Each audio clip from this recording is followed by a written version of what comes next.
So. Whatever. It's very hot. So it looks like the pie is done indeed.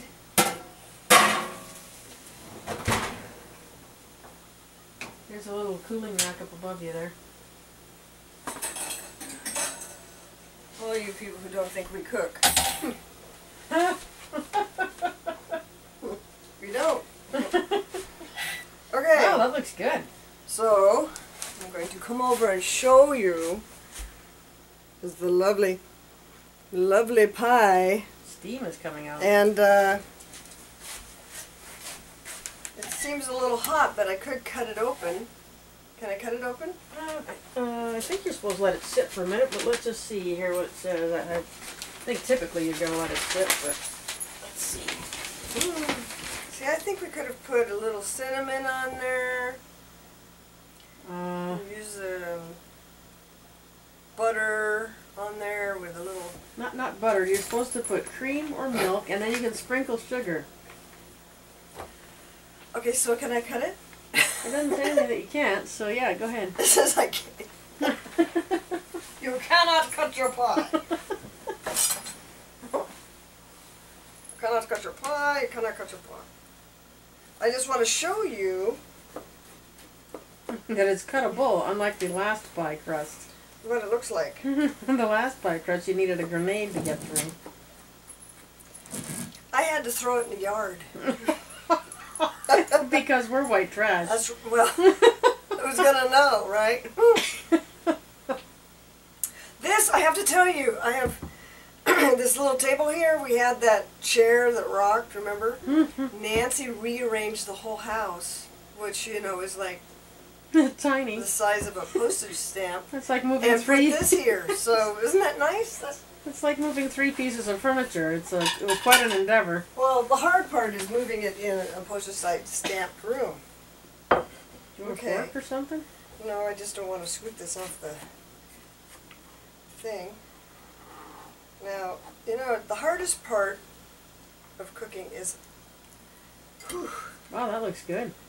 Oh, it smells... Oh, wonderful. Okay, there are apples in there, see? These apples right here. So, we'll eat this later. When it's not so hot, because it would really burn me right now. So, anyway, I just want to share a really quick story, though. We, a couple of Thanksgivings ago, Nancy had actually bought a turkey. We didn't buy turkeys this year. They're outrageously expensive. Up here anyway. Cheapest one we could find was $35. Is that insane? And that was a small turkey. So we had a really large chicken. But anyway, we bought this turkey so that we could have a turkey Thanksgiving, our first, together. And the reason why is because Nancy's always at work, so rarely do we actually get to hit an actual holiday. And we bought this turkey and put it in the freezer like everybody else does. And then Nancy calls me from work and says, look, take that out of the freezer. And I'm usually nicer than this, though. She takes it out of the freezer now.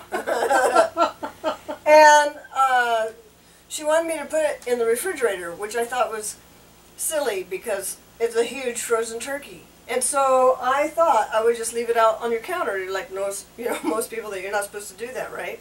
But it doesn't matter. I left it out, and then I thought the cats will eat that turkey. So I put it on a pie plate, and or a chicken, a cookie tin, and I stuck it in the oven, not on or anything. I just stuck it in there for safekeeping.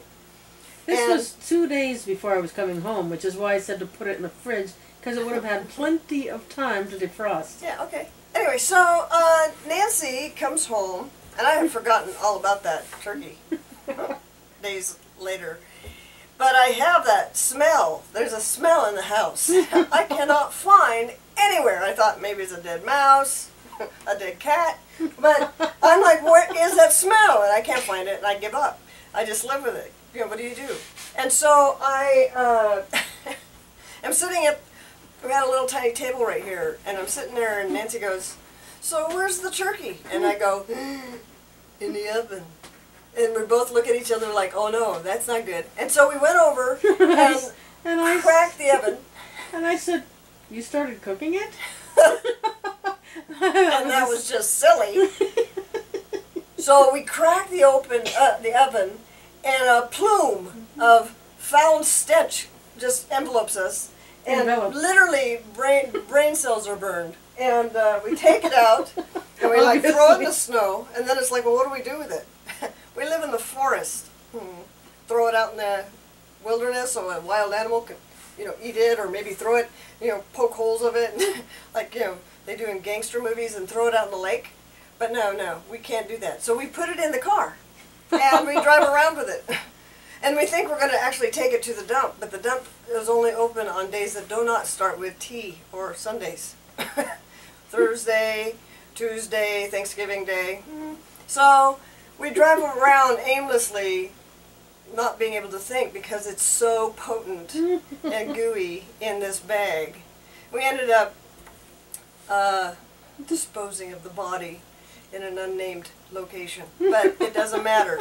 Just a year later, we found a ham under the same circumstances, foul and smelling, and I don't know, but it was big. And so this time we decided we were going to kill the dead ham and poke holes in it and throw it in the lake. And I don't know how it works here, but it looked like it went away, and then the next day it was back. And it was on the beach. And I was like, oh, that's weird. So I threw it back. And the next day it came back. That happened like for a long time. And then it was so gross that I just couldn't look at it anymore. And I don't know what happened. I think I just passed out. But anyway, so holiday stories. This is safer. Okay, so hope you all are great, and we will be talking to you soon. All right. Happy Thanksgiving. Happy Thanksgiving. Good thoughts. Good energy. Good energy. I always forget. And we love you.